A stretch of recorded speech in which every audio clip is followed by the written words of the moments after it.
Good day, everyone, and welcome to today's DevOps.com webinar. We're really excited that you're here with us. Our topic today is role-based access controls for SSH and Kubernetes access with Teleport.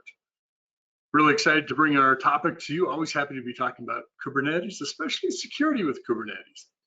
Our webinar is sponsored today by Teleport. My name is Mitch Ashley, and I'll serve as the host and moderator. A few housekeeping items before we begin. We are recording the webinar. Sit back, you don't have to take detailed notes. You can always review on demand, check out the webinar again, check out the recording. We'll send an email with a link to the recording as well as a copy of the slides. We also encourage questions. Our speaker I know loves questions. He's going to be doing some demonstration as well as talking from some slides, and would love to interject some of your questions in there. So please put those into the questions panel of the GoToWebinar software. So let's move on to our topic, role-based access controls for SSH and Kubernetes access with Teleport. It's my distinct pleasure to introduce today's speaker, Stephen Martin, who's Solutions Engineer with Teleport. I think I've said enough, Stephen. Let's get right to the good stuff. Why don't you take it away? Great, Mitch. Thank you. Yeah, let's get going. So first, I'll step you just through the agenda that I'll be talking about today. As Mitch said, we'd really like to get some questions as well from you, just to make sure you get all the answers you'd like on this topic. First, we'll do a brief overview of Teleport so you get an idea of what our unified access plane provides, specifically focused around SSH Kubernetes, and we'll even our demonstration.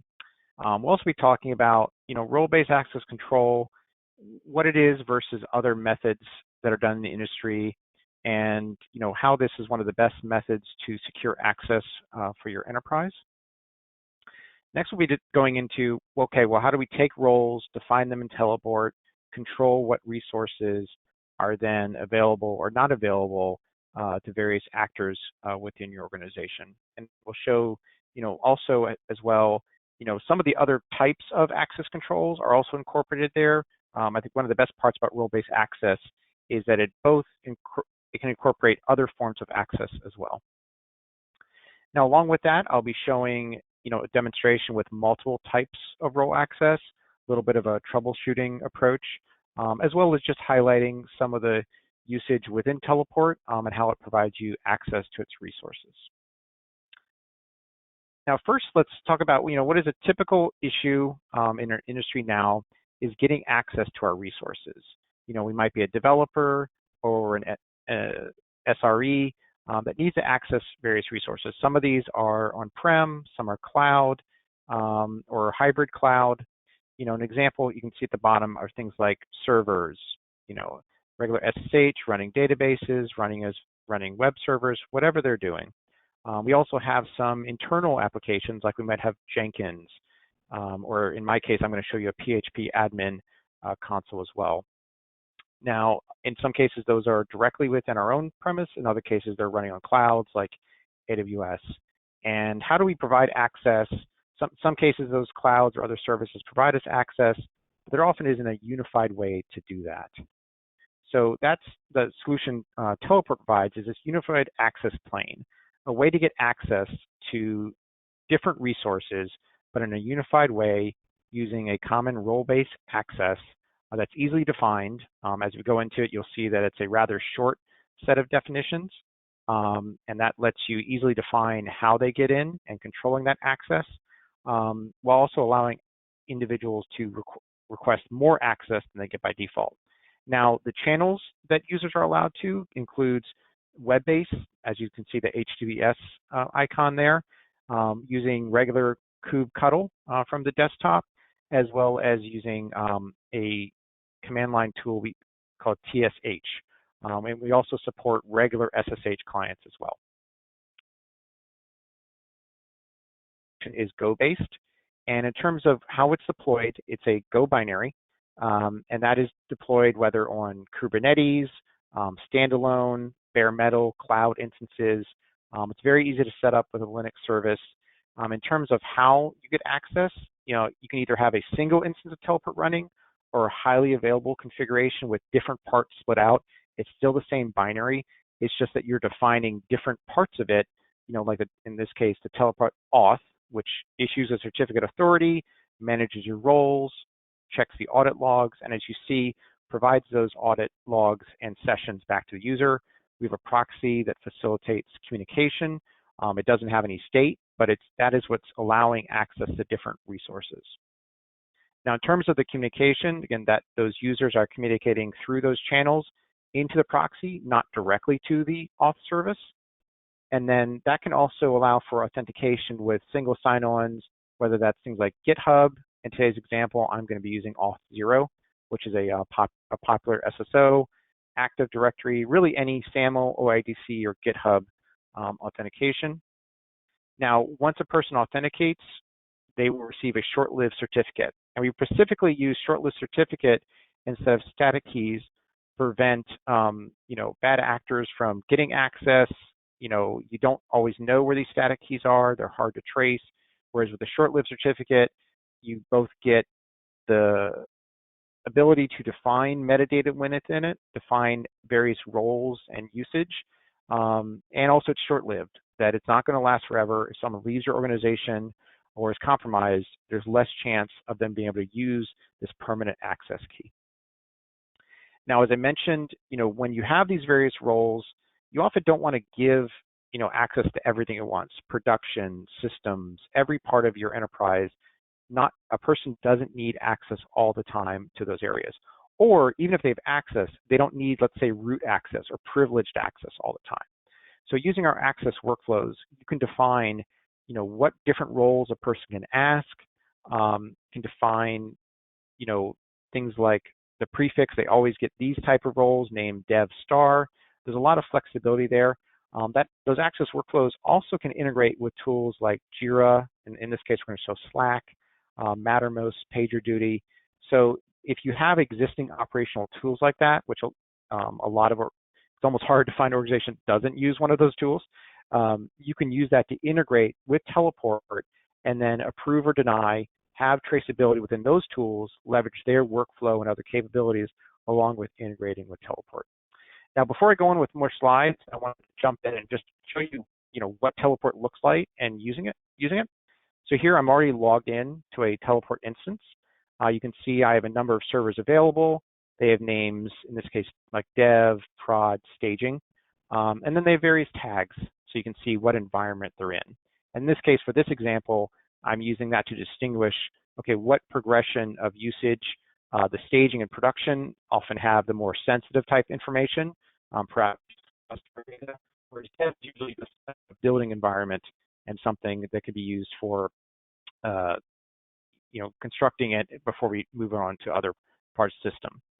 Now, in terms of getting into an application, it's simply selecting and opening up your environment, running programs like HTOP, DF. You can open up other SSH sessions at the same time. This can also be, integrated with things like Duo or other things with our PAM integration. One of the things is this user developer, if it didn't exist on this system, can be auto-created. So in the case of a large enterprise, you typically don't have all your user IDs that everyone has spread out. So we allow for automatic user creation, and you can also assign their privileges during that process. Now, once I exit, I can then look back at activity. I can see when a person has joined, disconnected. I can access the session and replay it. That can also be fed to something like Elastic or another analytical tool to monitor for access or what is perhaps unusual access. Now, this is so far in our SSH. In terms of Kubernetes, part of this access is also getting you Kubernetes. And I wanted to show just briefly, I'm in here with a Lens example. So we have, this is going through this Teleport proxy, as you saw in the architecture diagram. And because it's using that kubectl config locally, which to it knows no difference between using our proxy or directly to, in this case, an EKS cluster. Then I can open up a session, see what's happening on the machine. Oops, I guess this one didn't have PS.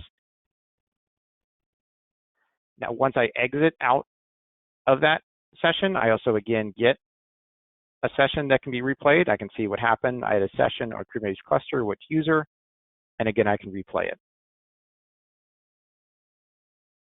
So again, we're not really changing how people act. A lot of users are using SSH. They're directly from the command line. They're using Lens.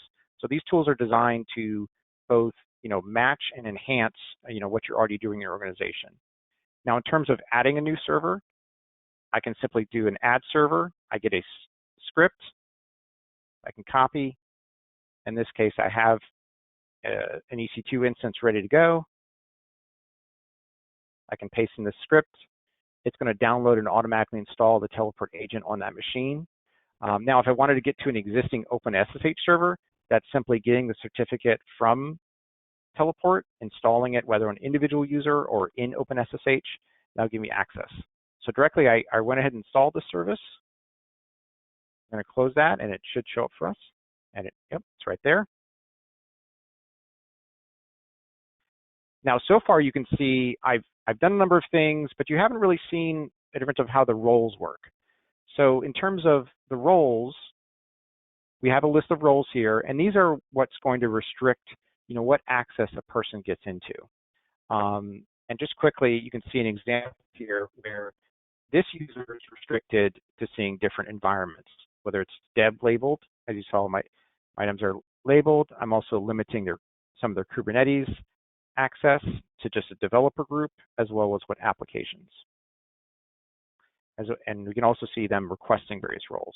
So just getting, now we've seen some of Teleport in play, let's get back to discussing what roles are and how they work.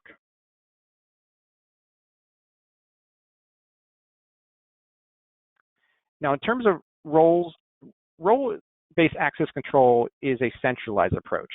So rather than others like discretionary or mandatory, where you may be using a more bottom-up approach, defining it, within the various resources about who can get in, what type of access, which the issue with that, discretionary or others is often just trying to maintain that is very difficult.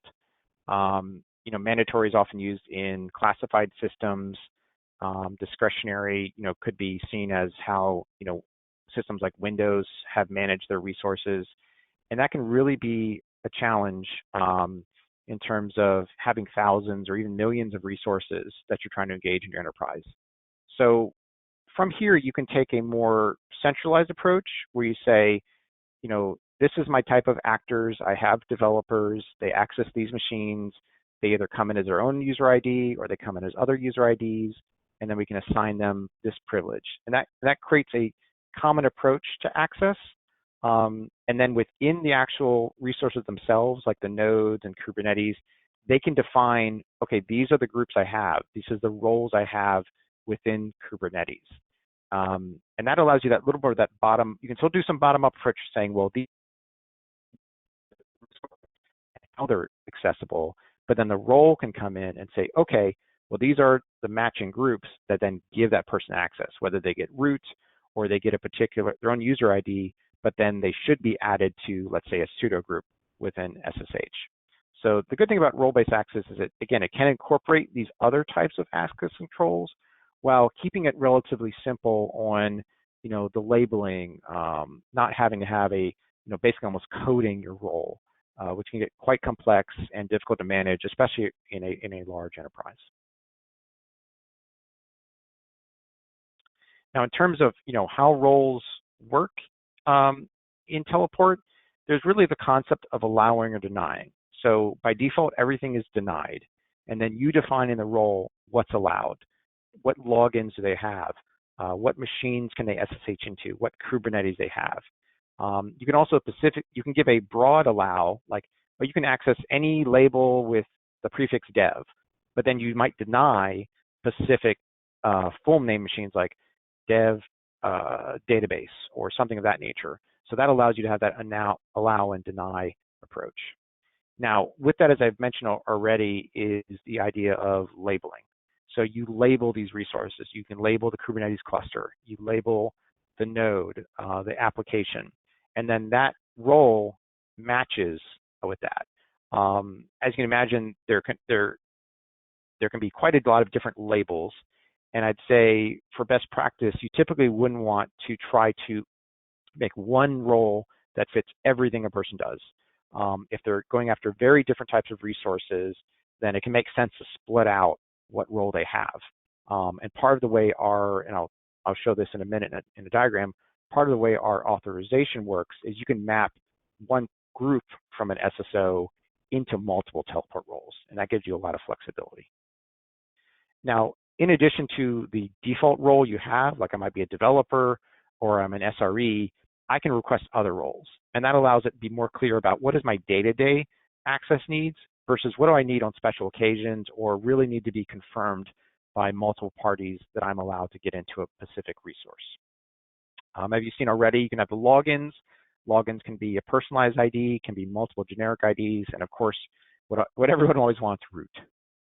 Now, in terms of Teleport working with Kubernetes, we really go deep in terms of our Kubernetes access. You know, we're logging all of the API calls that are occurring. You simply set up a groups or users, like your IAM users, and you can configure that within the role about what a person has access to. And we have some further detail on that in our community. That's really helpful on best ways to do that for access. Now, lastly, a very important consideration is time to live. As I started with our unified access plans, we use certificates in terms of when you're allowed access, and an important consideration is, well, how long should that access be? Should it be 12 hours? Should it be 1 hour, depending on the resource? So a lot of the considerations of how you set up your roles should be, well, how often does a person need to be with this resource or these type of resources? Previously with the static keys, it'd be virtually unlimited. But with Teleport, you can control and say, well, you're going to get 2 hours with this. And then you can control to say, well, if they have an SSH session open, are they open when their certificate ends, or it automatically will close down? Again, that's up to you. Now, in terms of setting through how they're configured, it's a YAML configuration. You can do it directly online in the web, or often people do it through the command line, and often can even bootstrap that into the environment. Now, this is a simple example, and then we're gonna move on to more complex. You can see here that we're allowing for a Kubernetes group of developer and having a Ubuntu login, and those are type developer.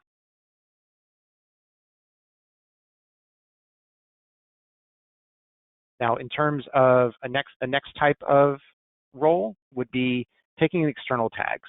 So if I'm authenticating with another SSO, and you'll see me do this with auth0, that brings in what we call traits.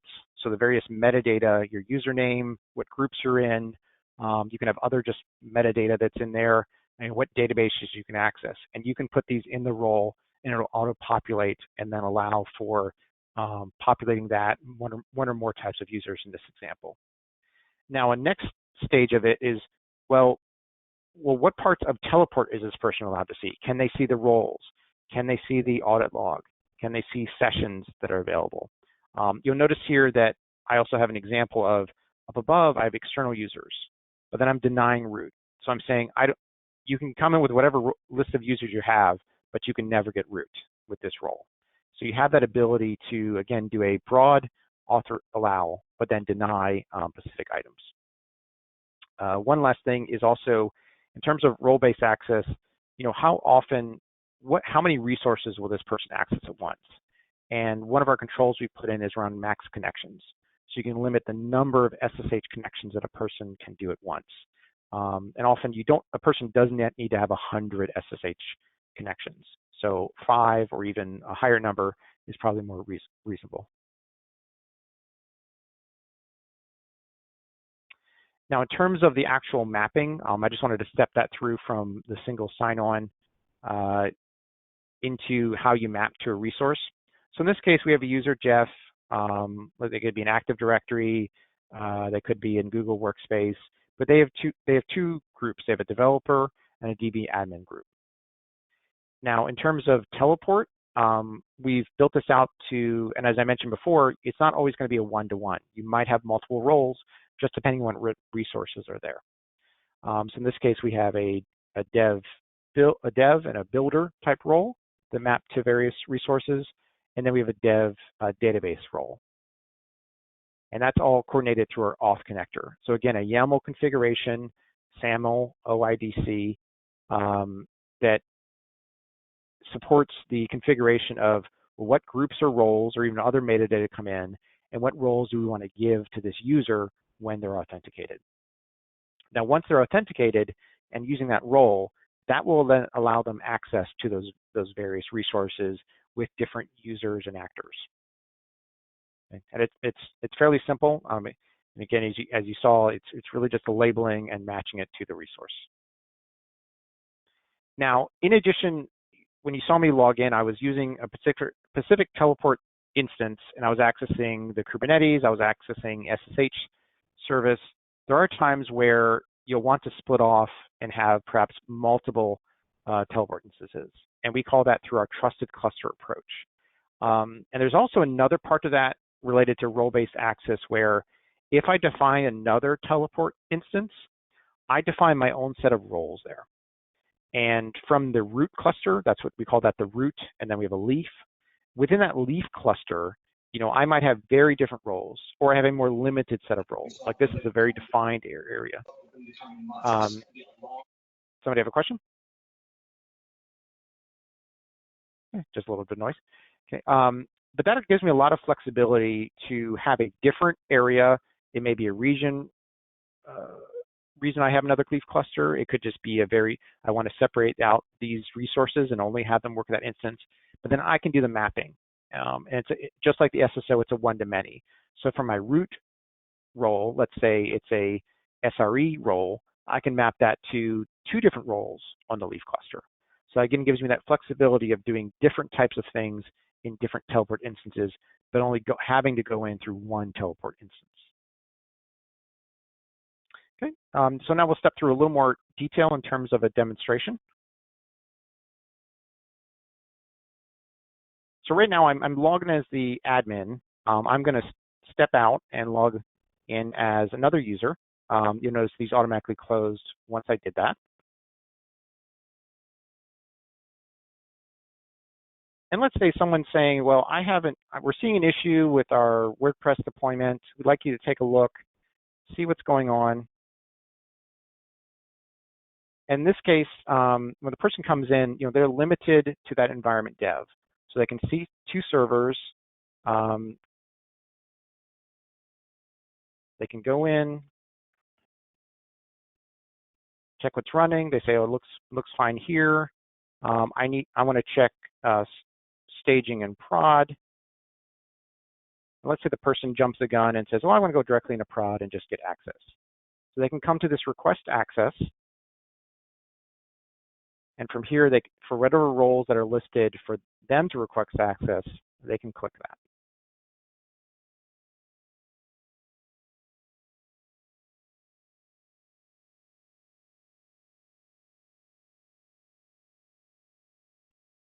So they've sent the request. Now this request is now pending. And as I mentioned before, one of our integrations allowed is with Slack. So we'll see this request here. We have a new pending request. What cluster is it on? Who's asking for it? And prod and admin. Now previously we had not seen this user. Now we saw another user before get approved. But one of the differences is that person went through staging and staging admin first. So typically we'd say, if you're troubleshooting, if a person is getting privileged, you don't want them just jumping into, directly into production or directly into sensitive systems if they're not sure why. And it's best to have a justification for that. So in this case, we're going to go ahead and deny that access. Let's say we spoke to that person as well, why are you jumping right in there when you don't know? And when we come back, we can see it's denied. And we probably would contact the admin. Oh, okay, I'm supposed to do it the right way. So I'm going to request it. I'm asked for staging and admin, and I'll show you in a little bit why these are separated.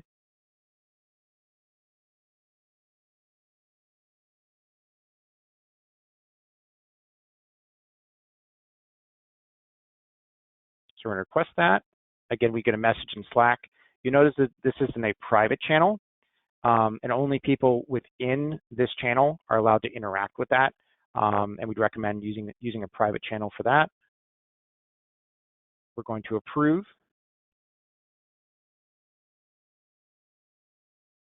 And now we come back, we can see we have been approved. Now, I don't see a difference here yet, but that's why I have this assume button. So the assume button allows me to take those specific roles, and then I can assume those roles and act as them.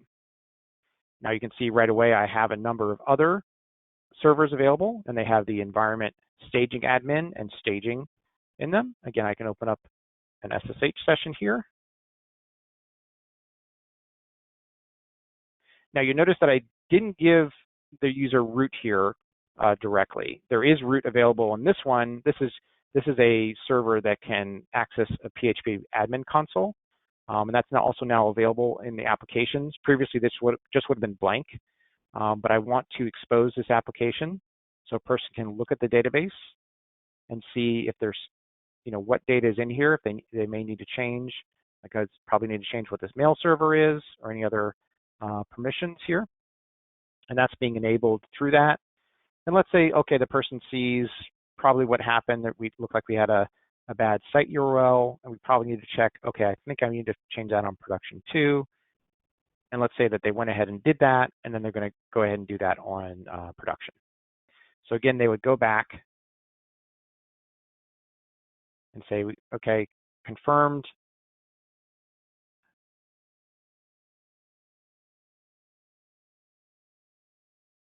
Updates needed for prod, need access to apply. So again, we send a request, and the Slack will automatically be updated again with that, and we can approve or deny. In this case, we'll say, good, you followed the process. We'll come back, and again, we can assume it. Now I've assumed both of these, so I can assume multiples of these, and now I get all the servers. I get prod, DB, staging, as well as dev.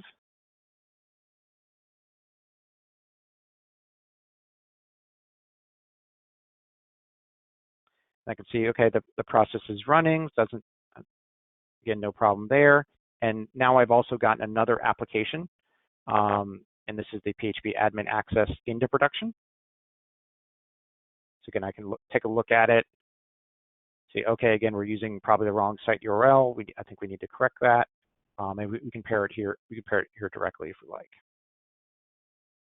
So I was just, showing an example of, navigating through requesting access, looking at through SSH, as well as using the application access. And I'm going to go in here again, just so you can take a look at, what does an admin see from what's been occurring here. So all of this is recorded in our audit log.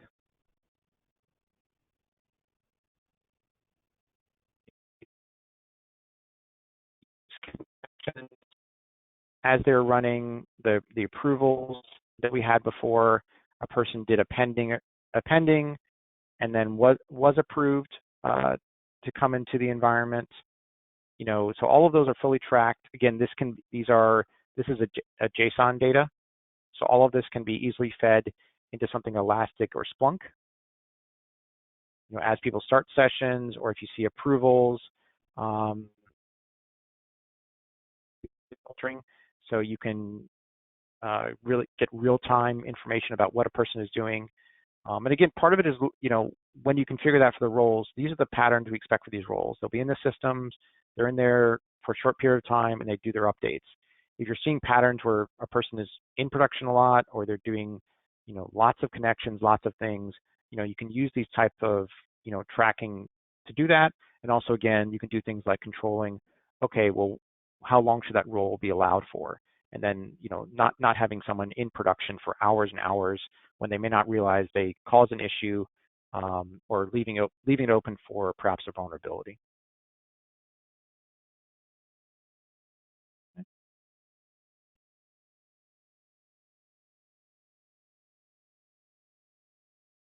Now, in terms of how you could access a system like this and work with us, you're welcome to check out Teleport. Again, it's open source, written in Go. We consider that we're regular engineers written for other engineers. We, as you saw, try not to get in the way, provide the same type of SSH and other Kubernetes access that you use day to day. It's fully compatible with some tooling. This is our GitHub site where you can take a look at what issues we have, our upstone milestones. We're releasing lots of big features almost every quarter. So it's a really exciting time in terms of Teleport, especially our upcoming 6.0 release that will include database access. And again, will allow you to use those role-based access to control what's in there.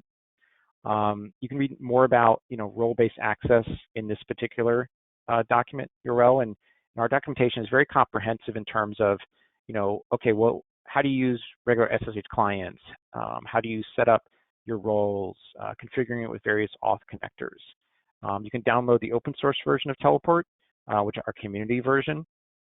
And really the major difference is that doesn't have the full roles. We do expect that to come out in a later version to have roles within the community one. We'll primarily be keeping the SSO in the enterprise version, but we really, have this, and a lot of enterprises are running the community version in production. So we really want it to be, a fully usable tool. It's just the certain features we think is best also in enterprise. And again, please check us out on GitHub to see what we're doing. Give suggestions as well as just try it out or contribute. Okay, and we just wanted to take some of your questions now and look forward to that. Great. Really good presentation demonstration, Stephen. Appreciate that. Some questions we've gotten from the audience, and keep sending your questions in. We've got a little bit of time, so we can probably catch quite a few of these. First question is, are the labels shown here required? No, and the labels I gave, they're not required. I'd say they're best practice to using the role-based access, so you match up with particular labels. You certainly don't have to follow the pattern I did with environment. It may make better sense to use like department or whatever matches your business. Might be a case where you could use similar labels you're using elsewhere in your security systems too.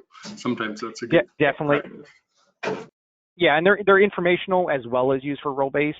So I'd say it's a good practice to have something that's easily findable from a label, but also is used for your control of who can access what. Okay, very good. What happens if a user attempts to log in with a user they're not authorized to, with a user ID, I assume that means? That will be tracked and logged. So from their certificate, they have their particular role and logins that are allowed. And that will be written to the audit log, as you saw, where the pending or approved or denied. So again, that would be what we call an event, and that would be recorded in the audit log and could be fully tracked. Okay, very good. Another question is, are all of these controls, are they procedurally enforced? Interesting question. I mean, they're enforced. So you have a certificate. They're enforced by the unified access plane as you go through the proxy. The certificate is confirmed in real time. So the application is enforcing that and limiting it. And that's the difference between, it's not just, I have my key and then I get into the server. You're still always going through the server. So if the role changes at a point and you apply that, and let's say I previously had access to a server, but then you change it and apply, then I would still have the certificate, but that role would no longer allow me in there. So that's one of the ways, and I hope that answers the question. Okay, great. The next question is, can I shadow a live session, or can I terminate a session? You can certainly shadow a session. I didn't get a chance to demonstrate that, but we call that sharing sessions. And that allows you to interact as the same user with someone. So if I'm in there as one of my, let's say the developer user, another person that has access to developer can join the session. That is also tracked as an event when people join or leave. And you do have access to interact with that. So you could certainly end the session. You could exit it and end the session directly. Okay, great. There are a couple questions we have about audit logs. Do you do regular auditing? Where are audit logs stored? Things like that? Yes, our audits are public, and we do that at least annually, if not more. I think we're just starting an audit shortly. It's usually at the beginning of the year, and those are on our public site that you're welcome to review. And those give all the what the findings as well as what we did to address any audit findings.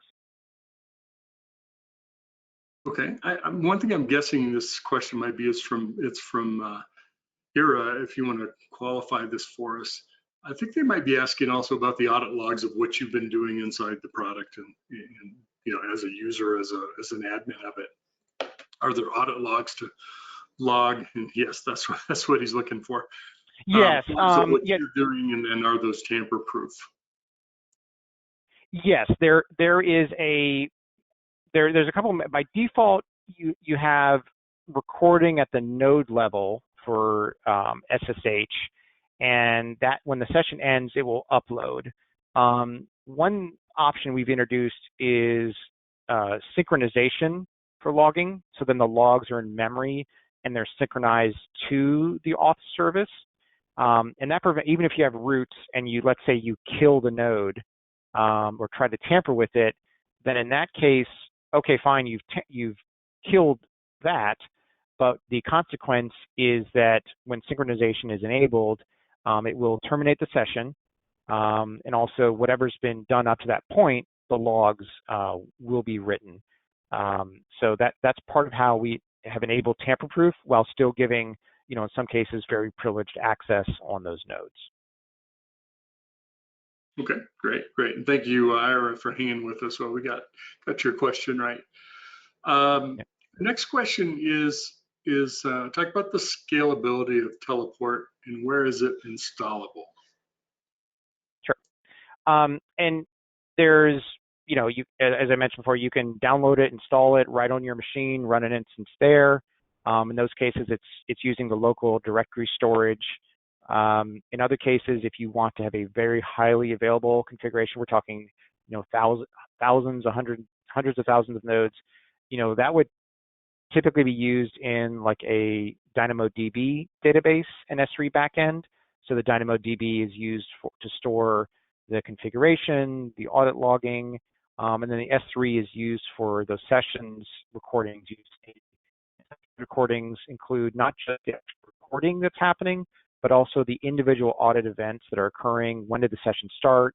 When did it end? When did people join the session? So all of those are bundled together and stored there. And so that gives us a highly available configuration. You also have the ability, because those parts of Teleport can be separated, like the auth service, the proxy, the Kubernetes service, all of those are separated. So you can deploy them to different nodes and have multiple of them using that highly available configuration. So we have clients who are running very highly scaled environments, giving access to users all over the world. So we have many examples of how to do that on our documentation. It can also be deployed right into Kubernetes using the same type of backend. So there's a lot of options in terms of how you want to deploy it. Good. That was actually going to be our next questions around scalability, but I think you've done a really good job of answering it. Next one is sort of a little bit of a broader topic. Sanjeev was asking about attribute-based access control and policy-based access control. How would you contrast those two approaches versus role-based? What are maybe the pros and cons or approaches to each? Yeah, and I won't pretend to be a policy expert. I do know that's an area we've looked at in terms of policy, and I think we have some open issues in our GitHub on that. So it can be considered a different approach. I'd say right now we certainly have not incorporated that. So I think it's something where we're looking at it. We recognize there are differences in maintaining things with policies. We do have some other more advanced configurations coming out around like things like the access workflow you saw today. You know, who can approve, things like how many people need to be in a session to have a session opened. So we certainly keep looking at different ways to have everything that's needed. Be a policy expert, but I just think it's an area that we're continuing to explore ourselves. Okay, very good. Let's see. One question that we just had come in from Jeff. It's asking, after assuming a role, when will this disappear so the user will not see the servers anymore? It's about 10 minutes. If the server goes offline, essentially it's continuing to ping itself. One thing you might have noticed is that there was a tunnel icon, so that indicated that it's opened up a connection to the server, and it's first connecting to the server, authenticating itself, as well as confirming that this is a valid server with the certificate PIN. Past that point, every so often it's confirming that it's still active with the server, and then if the server goes off, we don't automatically, it's pinged in a short time, we don't automatically take it out, but we're tracking how long that is.